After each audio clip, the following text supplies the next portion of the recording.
Do you think that you could write a Sefer? Not a pamphlet or glorified Kuntrus, but a real Sefer, 400 pages with depth and breadth. You might be thinking to yourself, no way, not me. I'm too busy with work and family, and I don't know nearly enough to tackle such a project. Well, how about this? Do you think that you could write a 20-page essay over the next year? Spend a few months researching, gathering sources, and taking notes. Then spend a few months writing up those notes in the form of an essay. Then rinse and repeat every year. That doesn't sound so crazy, does it?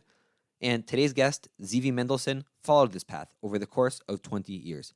He has a full-time job, a family, and now a 570-page Sefer on a variety of subjects. In this episode, you will not only receive practical tips and advice, but you will also be inspired by hearing about the effects of this Sefer, not just in the completed product, but in the journey as well. I'm Yaakov Wolf, and this is Stark Tank.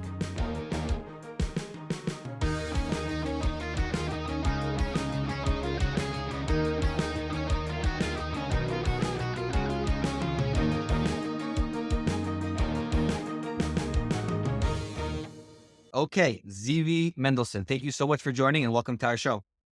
Thank you. It's a pleasure to be here, Yaakov. Thank you for having me. Zivi, could you introduce yourself to our listeners who may not know you yet? Sure. So my name is Ziv Mendelsohn. Most people call me Zivi. I moved to Israel about 14 and a half years ago. I'm originally from Los Angeles. When I was in high school, my parents moved to Englewood, New Jersey. And I lived there for many years. I finished my high school years at Frisch, and then was in Keren V'Yavneh for a year and a half, and NYU.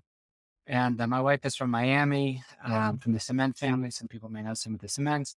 And then we lived in New York for many years. Lived in New York. We lived in Israel. We lived in Riverdale. We lived in Manhattan. We actually lived in Israel for 1 year, kind of a honeymoon year. And then we lived in Teaneck for many years till we made Aliyah. And all our kids were born in Teaneck. I have 3 boys and a girl in that order. And we moved, like I said, about 14 and a half years ago to Ra'anana, straight to Ra'anana. We have mishpacha. My wife's sister has been living here for 30 years. I have a lot of close friends here. And then since then, all of my immediate family lives in Israel, most of them in Ra'anana, actually, including my parents. And what do you do for a living? So professionally, I still continue doing what I was doing basically in the States with a little bit of an expansion. I basically work brokering merchandise between manufacturers in China, mostly they're based overseas in China.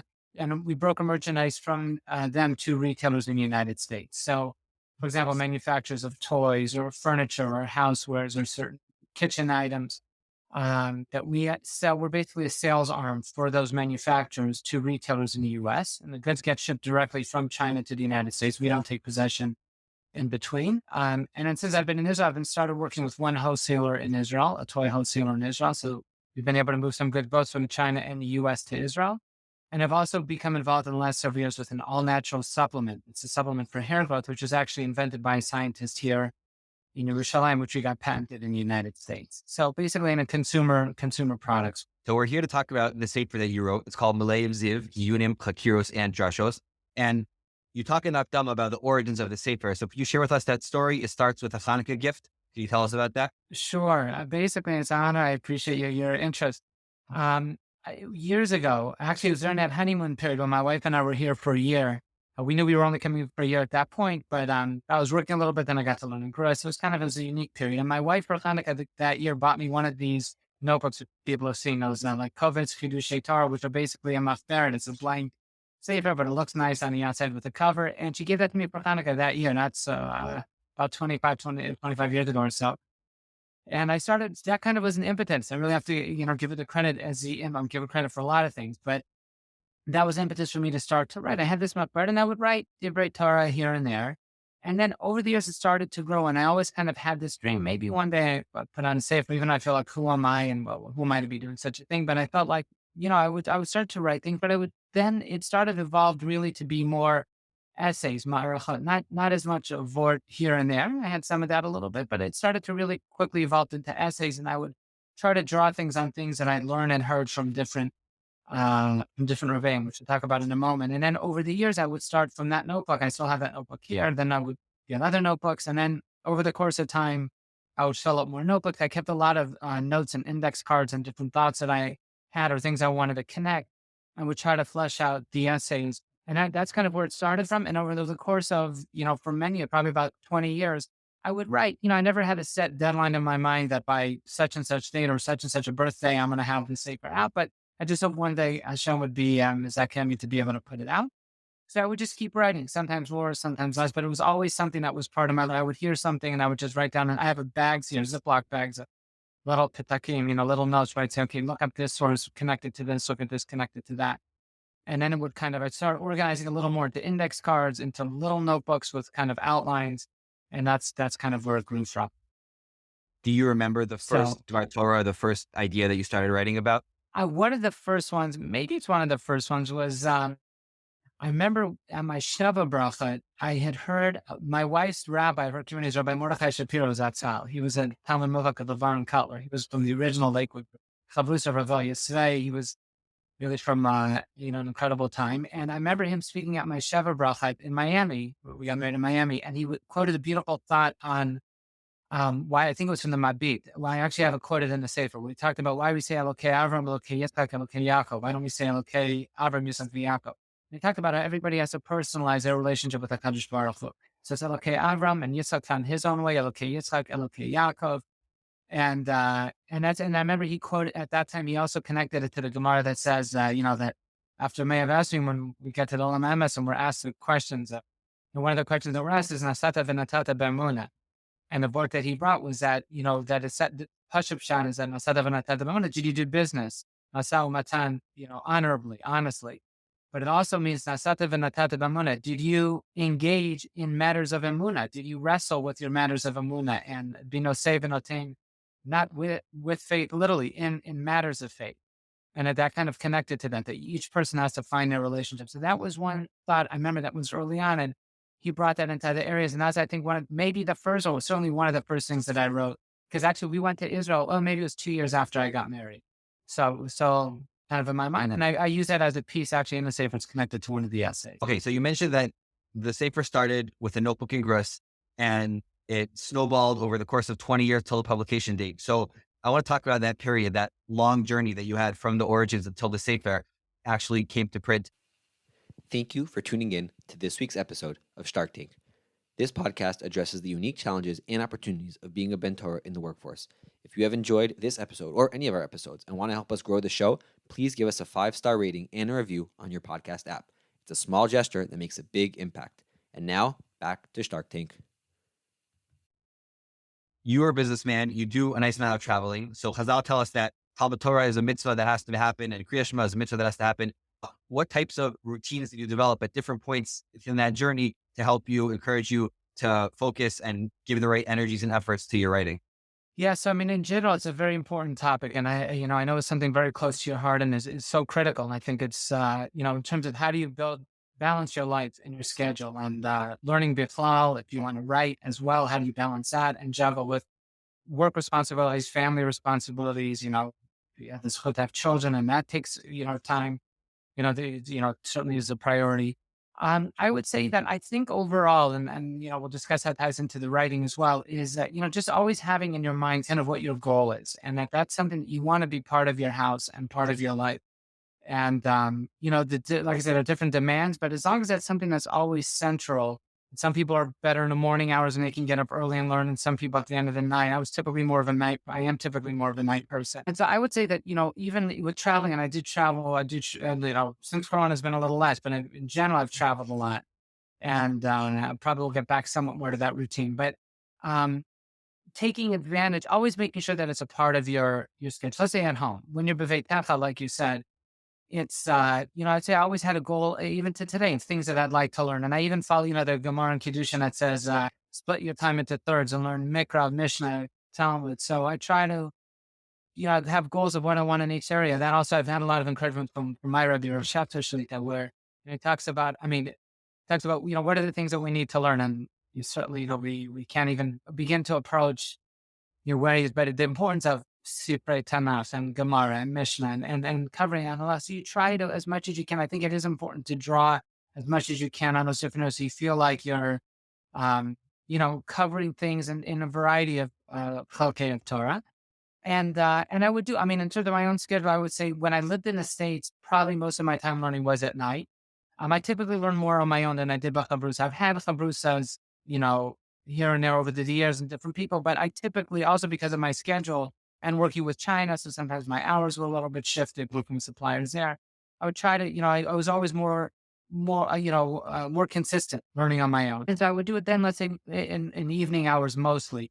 What I did traveling, that actually I always found was a big bracha. And this is also proceed when you can get Wi-Fi on an airplane. And I still don't do it today. In rare occasions when I turn on Wi-Fi, because I feel like it's a real matana from a Kadosh Baruch Hu. You can be disconnected, like we see on Shabbos, how incredible it is.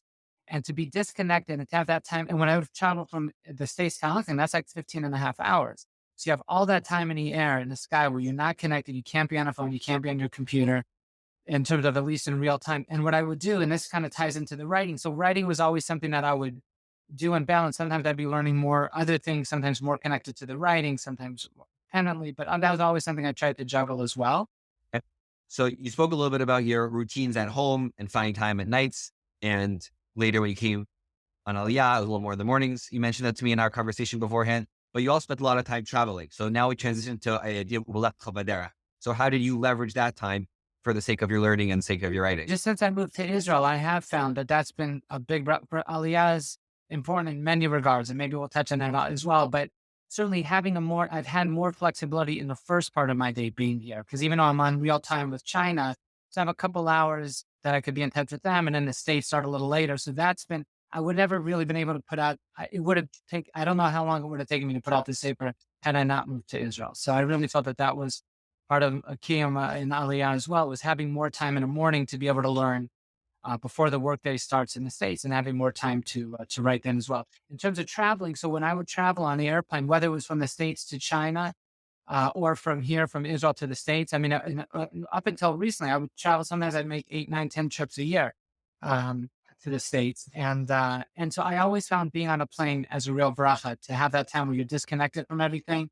And, I try not to, like I said, in rare occasions, to connect to Wi-Fi. I prefer to go with the way it's supposed to be, the way it was in the olden days, where you don't have to be connected every second and know.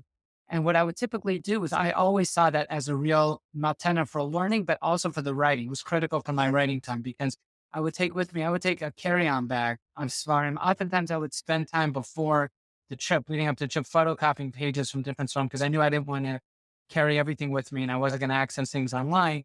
So I would take things with me that I knew I wanted to write about. And I would just sit, and I would always try to be careful. So I wouldn't try to, I don't want to keep on a light, it might disrupt other people. But when a timing was right, I would sit, and that was something, or a lot of times on a computer, or it's just the light of my computer, and I would just be typing there. And I remember using the light of the computer to look at the Sefer, the pages that I had. And I would use that as a very important time for it, because you just have that quiet where you could focus. And I usually found that I could get done in those hours what would take me 4 or 5 months to do at home, I could do on one visit trip. I also used to take advantage of jet lag. Jet lag was very helpful to me, because I remember I could think of many trips where I'd come to New York from Israel, and I would wake up at 3 o'clock in the morning, and, okay, that's it. My body's up. And I would jump to the computer and I would just start writing. And I'd say, okay, you know what? I'm here for 4 or 5 days. I don't care if I sleep more, if I sleep less. And many times, a lot of those trips were huge boosts on the writing front, to being able to move things along much quicker than I would have been otherwise. So we spoke about your routines at home a little bit. We spoke about your routines on the road a little bit. I want to talk about your motivation throughout that time. 20 years is a very long time to sustain a project. Oftentimes we're used to a lot shorter time frames. So how do you go about motivating yourself? Were you setting smaller incremental goals that kept you moving? Were there other things that you did to keep yourself moving along the track? Because it's a long, long marathon. So some people say, if you're running a marathon, run just to the next street pole. Don't try to think about the 26 miles ahead of you. I would say, right, in terms of, I would say, even though this was something that was over many years, the way I thought that I would stay with it, was always a goal that I had. I think it's very important in learning in general to have goals. And to have things you strive for. And so whether it's every day, I'd love to learn X amount a day. And if sometimes you don't hit it, then you may not hit it, but to have some kind of a benchmark of what you'd like to do. And, I see for myself, sometimes if I don't get to everything I want to do, you kind of feel like you're missing something over the day. So I think it's important to have goals in general. And whether somebody's doing daf yomi, whether someone's a parent of not, whatever the different goals are. And in writing, I have the same goals as well. I always wanted to keep moving along. Again, I think part of what kept me moving over the 20 years was again, I didn't have like a deadline, a publisher's deadline, or I didn't say I need to have it by, it was just like a dream. At some point, so if, but then what happened was at a certain point, so that's kind of what kept me motivated. I have to give a lot of credit. My Rebbe I mentioned before, Rav Shafter, who I would continue to listen to Shiurim from, and, covers so many different areas when you hear him, that, that also was always tremendous, because inevitably, anything he would talk about, there'd be something that would connect to a topic that I was thinking of. And so it would always keep me engaged in different things that I would, that I was thinking of, or would be in my mind. And I found a lot of siyata d'shmaya, aside from other, in many ways, in terms of putting it together. But like my head would be, a lot of times I even tell a story, actually, I tell an introduction to the Sefer, siyata d'shmaya, in terms of things coming my way that were just, the timing was b'Hashem. So for example, I was going to a wedding of a friend, and I happened to be driving someone who was an old childhood friend. I'm not usually with him. He just happened to ask me for a ride. I probably hadn't seen him for a number of years before. And he said, "Oh, I know you're going to an old high school friend's wedding. Can I get a ride with you?" And we were driving. This is years ago. Well over 20 years ago. And he said to me, while we were driving, he said to me, he's learning Daf Yomi. And he said to me, yeah, you're learning Daf Yomi. I happened to be learning something then. I'm doing Daf Yomi. I said, "Oh, that's interesting." I said, "There's this one thing." And in my head, I was writing about a certain topic, and I wanted to look up, and I'm pretty old fashioned looking up sources. I'm not as proficient on Otara Poskim, Otara Svarim, those sites. And I even use a concordancia for a lot of things going back way back. People know what those are, for Tanas. But anyway, I remember saying to him, "Oh, just out of curiosity," I didn't tell him why my motivation in asking. I said, "Do you ever hear of a certain din it had to do with a non-Jew bringing a korban?" He goes, "Oh, that was a Daf Yomi yesterday or the day before." He goes, "It's on Daf such and such." And I was like, I looked up at this guy and said, "What are they?" I happen to be driving him, who I don't usually see at all. And it was just a Daf Yomi of the day or two before. It was a topic that, so I would see a lot of things along the way, these signals that would keep me, like these signs of, keep at it, keep at it. It got a lot of things. Like also at some point when I finally realized I wanted to start to bring it towards publication, because I realized, let me see if I have enough material to. So Rav Shefter I got a lot of things from him. I remember telling him about it. Actually, we were driving in Israel from Ranana to Yerushalayim. He was going back, and I had a chance to drive him. And I brought it up. I felt uncomfortable even. I said, Rebbe, I don't even want to, who am I to even tell you I'm writing something and learning? I mean, I'm talking in front of someone of Rav Shefter's stature. And he says, "You got to do it. You got to do it. Do it for your family, for your friends. It's important to do it." And he gave me such physics, because it's important. You'll send me it when you're ready to publish it. You send me a copy like that. And then I remember seeing him about 6 months later, 8 months later in Israel, in Yerushalayim. And I went over to talk to him. He said to me, "What's happening with the Sefer? How things coming along?" And I thought, well, I can't believe who am I to even remember when?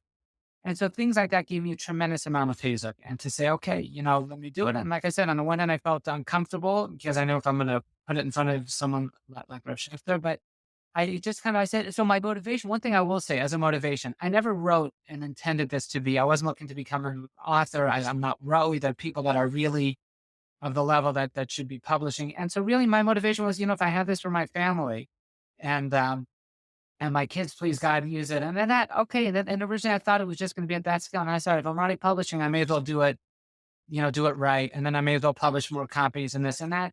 But that was really my motivation. Like some people said, "After maybe this, and maybe you go to this publishing." I said, "Listen, that's not my motivation. I'm not that person. I'm not ready to be that person." And so for me, if it's just, like I said, if my family reads it, then I'm happy. And Bazaya, so, but it's keeping those goals in mind. Sorry, going back to the original thing, it's keeping those goals. I want to do this for some time. And so not letting too much time go by without being active. And you mentioned that at a certain point, you started to realize that this would become an actual Sefer. I don't know. I look at the Sefer, it's 570 pages. If it were me at 250 pages, I would say, let's get Kerach Aleph out there. I've been working on this for so long already. Is there a reason why you decided to wait until you had such a massive amount of content to have such a big, substantial Sefer? It's an interesting question. Why wait until that point to those so many topics?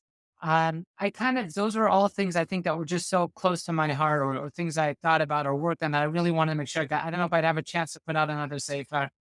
And I said, let me kind of put this in. What this happened towards the end, and I had an editor that I worked with. So I do have an editor, and he would look and say, "Okay, this is, now we've got, along the way, we say, okay, this is enough. And, this would be a big enough size or the right size." And what I did start to realize as I went through the editing process, that there were other things I did want to write about. And actually, I do have something that's in the works. So please God, will be soon. It will be smaller than this volume, but there's another one of other topics I want to write. And I said, let me leave some things.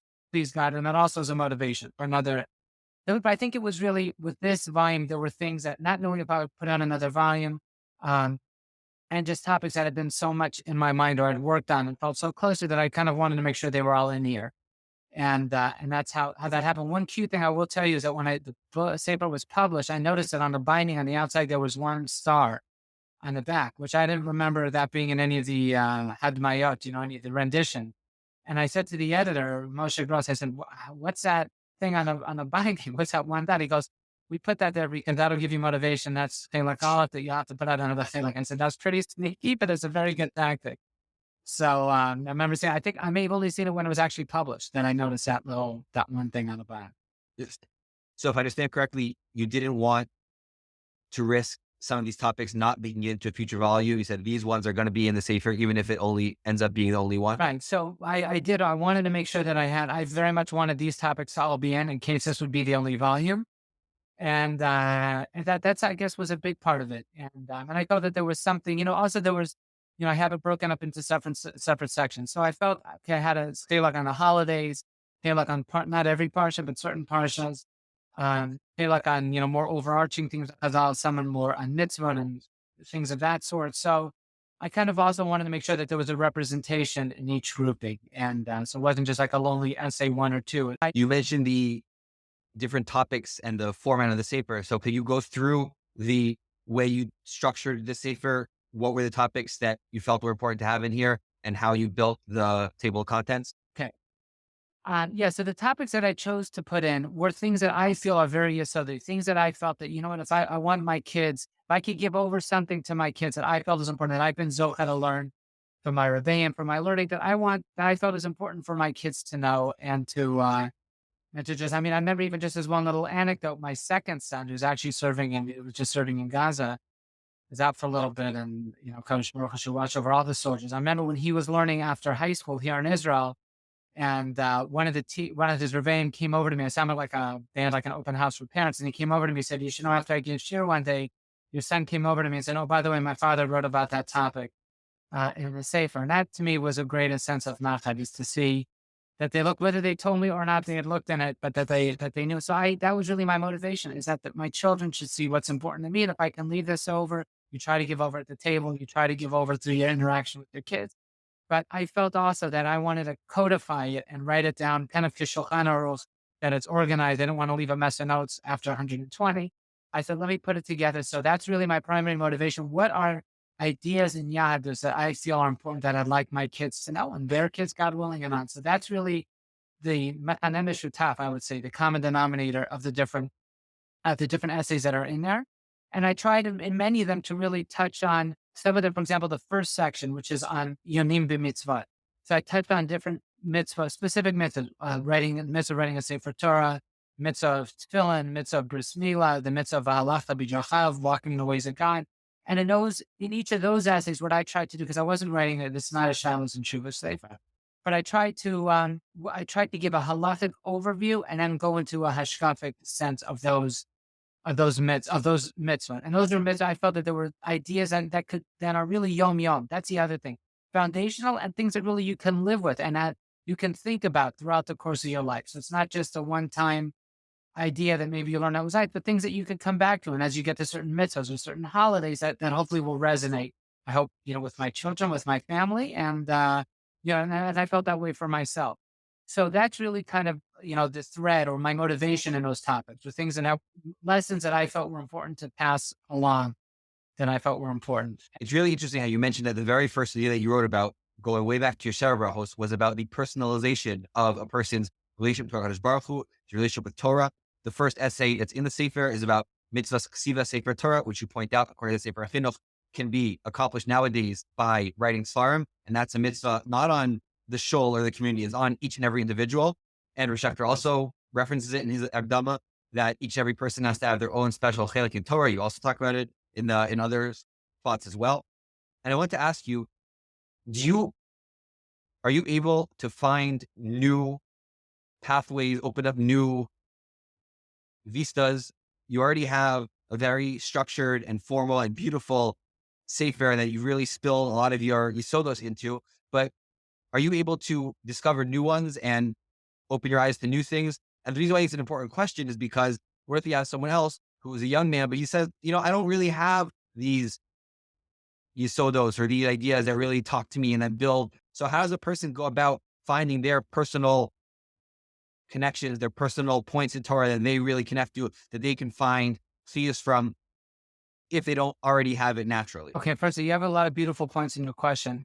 Firstly, I think if I could go to one of the first things you said is that it is important for people to find their own chalik, like you said, that everybody has their chalik in learning and to recognize that they have that capacity. And I think that the learning, again, going back to what we talked about even earlier, that to me, that's what tethers you into a vibrant Jewish life. There's the ritual, but the learning is something that's because that's ultimately the Devar Hashem, and that's what's connecting you through the generation. And I think it's important. Everybody has within them at whatever level, to find the ideas and to find things that they're going to connect to and resonate with. And that's why it's important. I think it's important to expose yourself, to expose themselves. The more you learn from different Sfarim here, maybe this week you feel like opening this Sefer on Shabbos, and this week that's Sefer. And I found I have certain Sfarim that, I say if it was Kedai just for one idea that I got that was able to use, it's important because you get the leverage and gain insight from what other people have seen.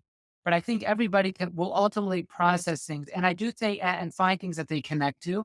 And I do find you continually find, you end up finding more ideas and more insights, and I do think as part of this, which also you were touching on towards the end of the question, is with writing, I think is an important vehicle. I think with people, not that everyone has to prepare to necessarily write a Sefer, but it could be for a family, like I said, it could be for yourself. But I think in writing, as part of learning, it gives a certain element of concreteness to the learning. And by writing notes, whether it's writing notes as you're learning, not necessarily for Sefer right then, or just writing Divrei Torah then and putting together, inevitably over time, things will come back and you'll connect and say, oh yeah, that would be a nice addition to that. I remember seeing that. And I think when you write something, it stays with you that much. It really becomes that much more a part of you and stays with you that much more. So I do think there's a big value in writing because it's a permanent, it causes you to focus on what you're learning and like I said, to memorialize it in that way. And so, and I've seen different people. A friend of mine, his father-in-law had passed away, and he put together a choveret to their family on Divrei Torah that he wrote in honor of his father-in-law. And it's a beautiful thing. And I look at it as such a treasure for the family. And it was just, he started writing, and he, took him, I think he did actually over the course of the 1 year after his father-in-law was nifter. But, it's just when you do things like that, it creates real heirlooms, but not just heirloom that you sit on the shelf, but heirlooms that you can really use. And I think by writing, it just gives a certain permanent, and that, what I want to say related to what you said before, writing opens up new vistas because it causes you to think of other things. Because firstly, a lot of times when you write things, it causes you to research things more because you'll say, okay, I read this. Where does this come from? And then you start to research when you come across sources that you may not have gotten to otherwise. And you'll say, well, how does this connect? Or what I find very important is, for example, if I was looking something up in a Sefer and you see footnotes in a Sefer and they would quote something else, and I would never know to get to that other Sefer, but you look it up. But then the important is there's a tremendous value in seeing things inside with your own two eyes. So you look up and say, okay, it's based on that source. And then I would look up that source and I may have never come to that source otherwise. But all of a sudden you see that, and that opens up a whole other thing. And then our footnotes there. And so it just opens your mind and gets you to places, but it's all because the motivation was, okay, I want to see a source inside. I want to write it. I want to bring it in. I don't want to just rely on, and oftentimes it's important even on a technical level, because sometimes things are misquoted. It might happen to me out, but sometimes somebody will quote a Gemara in Yavamas, Ayin Hey, and it's really Samachayers. Just, mistakes that happen because we're human beings. So that's also why it's important to check things up. So you see the exact source, but inevitably the correct source. But inevitably, I think that leads to opening new vistas. As you see things, as you start writing and say, let me flesh this out for myself, it'll take you places you may not have gotten to otherwise. And then it kind of snowballs to an extent from there. You mentioned a few times your family, you give credit to your wife, you get nachas from your children. It's obviously something that we all yearn for, to have Torah be a part of our home, a part of our family. Do you have any other tips or advice to people who want to be able to, on the one hand, create accomplishments for themselves in Torah, but also bring it back to their family, bring it back to their home? I think the most important thing, and this is what I've, in terms of when you want to learn yourself, try to pass on to your children, you please God, is one of the most important things, which many people talk about. This isn't my answer, but is by, by showing an example in the house. And if your children see what's important to you, even without explaining and saying, sit down and do this or do that, but they see that you, and especially when you're in a work life, to your questions about the work life, when they see that you're tired and it's the end of the day and you've had a long work day, but you're not going to go to sleep without learning. And there's always something, I have a friend of mine. I remember when I started working, and I've tried to use this as a mantra. He said, don't ever let a day go by, no matter how stressful you could be traveling to 5 different cities, without seeing some new thought in Torah, something you shouldn't put your head down. And I remember I had this early on in my work career. And I think it's so critical. There should be some, even though your mind is on it and you want to, and but always try to have that as a part of you. We should anyway. We're mechuyev too. But no matter how stressful or how much you're pulled into different directions, always make that a part of you. And I think if your kids see that it's such an important part of you, that's what gives you a certain chiyut, and it gives you a hidra and a nut. And that's kind of like your part of you. It's not saying I want to learn because, I've got to learn today. I didn't learn, but it's, I want to learn today because that's what gives me a sipuk hanefesh. And that's part of what gives you a certain sense of serenity and peace and accomplishment. Then firstly, I think that's important. They just see that in your work life, Kovetim, again, it may shift but they know that that's what's important to you. And Shabbos, when you have a little more time, that's where you're putting, in addition to being with the family and the kids, which is paramount, but they see that that's a priority in your life. And that I think is the number one way of teaching is just and then it puts a responsibility. It's a big offer, but if you feel your eyes closing at the end of the day and you feel you don't get, you know what, push yourself a little bit, because if your child happens to walk through the living room or the den or wherever you are, and they should, without saying to them, that I think is very, very important. And I think it's through the example, and then you hope you have those opportunities with the kids. And sometimes it could be more formal where you're sitting along with them, and more informal around the table, walking to shul, different opportunities like that, where you hope that they then, then you could give it over in a more frontal way or more direct way. But I think it's just important that that kids see that, it's so easy to get wrapped up in work, and there are demands, and it's not parnasa. We have to, Yafet Hamator and Derech Eretz. There has to be, Imen Kemach Torah, right? Perkei is filled with, and we believe that that's an ideal. That's you're supposed to be involved in being a farnes, your family, and you hope you have siyata d'shmaya. And at the same point, there's that balance of having that piyut and that excitement. That's something that gives me that extra jolt during the day, because I'm connected to something that's of a greater level. You mentioned the excitement, the passion, the motivation that it gives you. You also mentioned that you're working on a second volume of the Sefer. You seem to mention, if I understood you correctly, that it's going to be smaller and you're not necessarily planning on publishing more. And I'm wondering what you see for yourself in the future, given the fact that these projects have given you such PS, given you such motivation over the years. How do you see yourself transitioning after the stage of the second Sefer? Or even phrasing the question, why not continue to write more Sefer? Well, how do I, I have the second Sefer that I've been working on. And even while you're in the process of running a Sefer, there are times where it's at the editors and that I'm not as involved in it. And then it comes back and then I become engrossed in it. And then there are times it goes back and forth.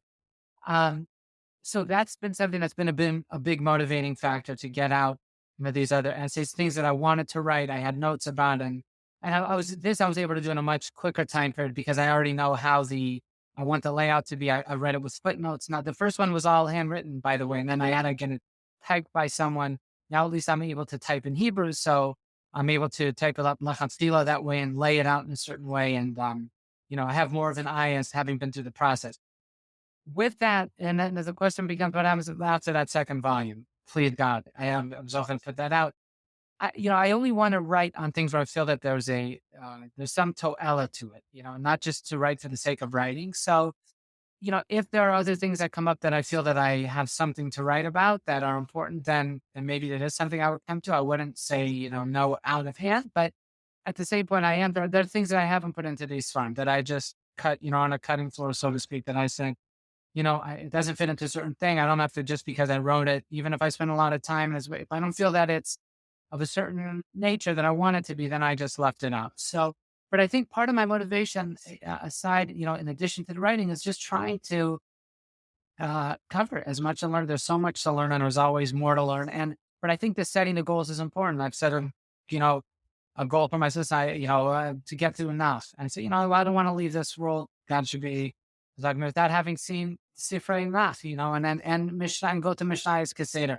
Please God, I should be zochah to go to Shas. I try to keep different things like that are another from that I want to learn that as well as a lot of times when I was in the writing phase, I wasn't able to give as much time to the other phase because I started to realize that I couldn't do everything, in the amount of time. And there weren't enough hours in the day necessarily to work and to do a regular learning and the writing. So I would shift sometimes and play with the time that way, as long as I knew that I was engrossed in something that had to do with learning. But I think it's just, again, goes back to setting goals and trying to create a discipline of, this is what I want to do and what I'd like to get through. And so even if I'm not doing it for a Sefer per se, it's having those goals in mind. But I do think that the writing and that, I hope will be a part of me. And it's something that I encourage him. Even my son, I'll tell you just one example with my oldest son. He's now serving in Kavra now, actually, in Miluim. When he was in yeshiva, he learned in the Hezra yeshiva in Akko up north.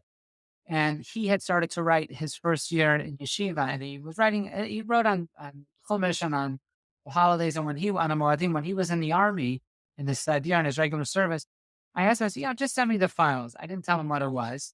And he sent me the files, and I got a hold of his Rebbe, and we actually put together a volume of his essays on all of Sefer Bereshit and a Moadim, which is called Geshem Nedavot. Geshem is his name, Gabriel Shmuel Mendelsohn. His Rebbe came up with the title based on the Pasuk in Tehillim. And so I hope maybe there'll be opportunities like that or other things to encourage, because in that also I see with him that he's got this volume of what he put his heart and his kishkas into.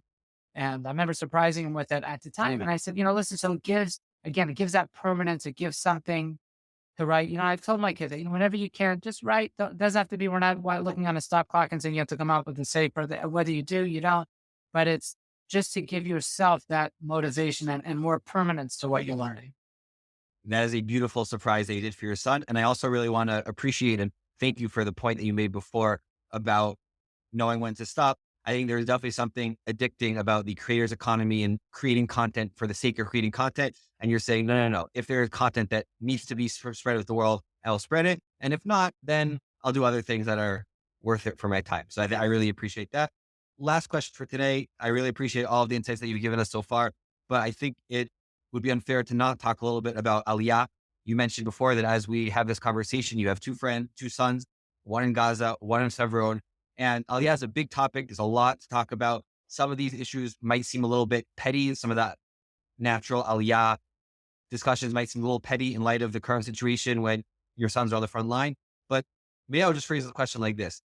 How would you connect our discussion about learning Torah, sharing Torah, in addition to the practical point which you made before, the practical connection between being able to work the American hours here in Israel, but what in your mind is a connection between being able to being Margaret's Torah and being Aliyah?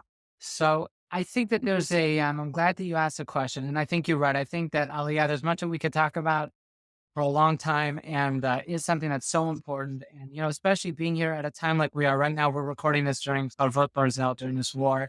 Having a son that I just saw at the end of last week for the first time, and he was in Gaza for almost 7 weeks straight, in Saji and other areas, places that you were reading about in the news. And, you just feel really inadequate. When I see him and the other Hayalim, my other son, another Hayalim, and you say, my oldest son was supposed to have gotten married 4 days after that terrible Shabbos, and he got called in right away to Miluim and has been doing, very important work in Yudav Shamrad.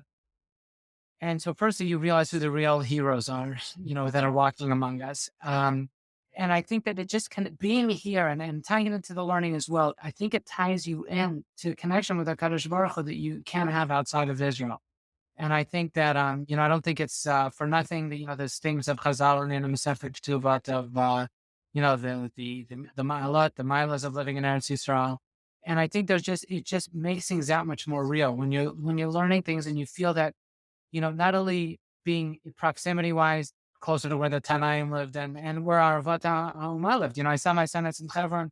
I stopped on one of his missions. He stopped by Marat Machpelah and Davar Mincha. I thought to myself, can you imagine what our Avat and Imad are thinking? Here come my children are coming to Davin as they're protecting me. And then, thousands of years just get bridged in an instant. And my son that's been in Gaza, who's, you know, been on the front lines and at the forefront of what's happening there. And you see that they feel that commitment to Am Yisrael in a way that's so intertwined with their kishkas, with their neshama, you know, to be there and to say, I'm carrying, it's no less than them feeling they're carrying the weight of the Jewish people and the state of Israel on their shoulders, and that they know this is their role and this is what they need to do. And I think when you have that kind of a framework and a context, Judaism just takes on a whole other dimension, because you feel like this is where things are happening. This is a land, they are intending to bear it. And if this is where I am, and this is a commitment I have to the land, and there's an Eretz Yisrael and Torah Yisrael and Am Yisrael, I think it puts the learning and everything that you're doing in Judaism in a whole other level and context. And you just feel that Gibor that much more intensely. So when you're learning, you know, you're learning in the, you know, okay, Avira Dara Masim, and you feel that HaKadosh Baruch Hu, the Shekhinah, is more present.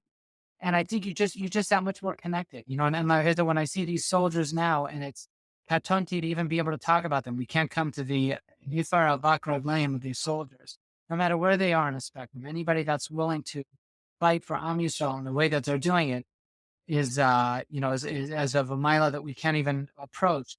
But I think so when you're connected at that level, and then especially when you have the religious dimension on top of it, it's just it's alive and real in a way that can't exist outside of Israel, in my mind. At that same level, of course, there's learning an incredible Torah, but there's a reason why the pasuk of Ki Mitzion Teitzei Torah is there's a real truth to that. And that's okay, Zivi. Zivi, thank you so much for joining us today. I really appreciate the things that you said, the long, slow journey to the Sefer, the personal connection, the Torah Eretz Yisrael that you are able to be zocha to be lived. I received a great deal of inspiration, and I'm sure our listeners will too. Thank you, Yaakov. Thank you very much for the opportunity. I just want to say kol hakavod to you, because I see how much it occupies your mind in terms of living a life of meaning and balancing different worlds. And I think that, you know, you're thinking about this at your stage, I think just portends very well, please God, for the kind of home that you will continue to build. And I think people will gain from seeing people like you, like yourself, that are so committed to finding, to keeping close to the balance of Torah and Avoda. And I think you just will afford people that opportunity to strive for higher and to find ways of bringing meaning into their life. Thank you, Zivi.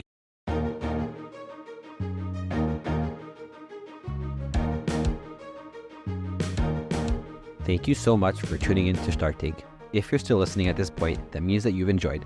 Please take a moment to give us a 5-star review, make sure that you're subscribed, and share this episode with a few friends. I want to thank our production team, Yoni Schwartz, Yitzhak Schmidman, and Yossi Book. Until next week, keep on steiging, Chevra.